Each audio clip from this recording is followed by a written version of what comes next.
हे काय आहे ॲबॅकस टूल आहे, ठीक आहे. तर ही जी साइडची जी फ्रेम दिसते ही एवढी, याला आपण काय म्हणतो आउटर फ्रेम. काय म्हणतो आउटर फ्रेम. आणि जी मिडल लाईन आहे हिला काय म्हणायचं मिडल बार किंवा Answer आन्सर bar. बार. आता आन्सर बार का म्हणायचं, का तर हे बीट्स जेव्हा याला असे चिटकतात तेव्हाच आपले आन्सर येतं. जर असे चिटकलं नाही तर आन्सर येत नाही, म्हणून हा काय झाला आन्सर बार.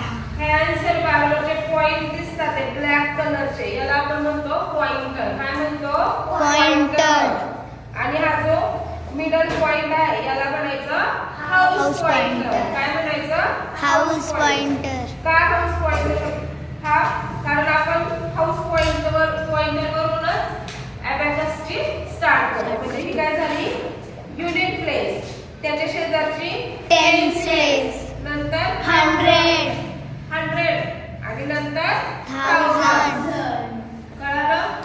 हा, हे जे बीड्स दिसतात याला, हे जे येलो कलरचं दिसतं याला काय म्हणतो आपण Beads. काय म्हणायचं Beads. या मिडल बारच्या खाली जे बीड्स आहे त्याला म्हणायचं लोअर बीड्स.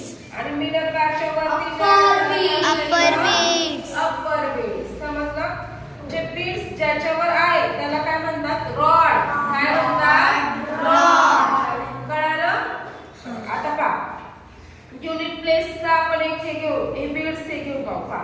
ही बीड्स मी वरती केली, ह्या आन्सर बारला ह्या बीड चिटकलाय म्हणजे किती झाली याची व्हॅल्यू 1. हे 2. हे 3. आणि हे 4.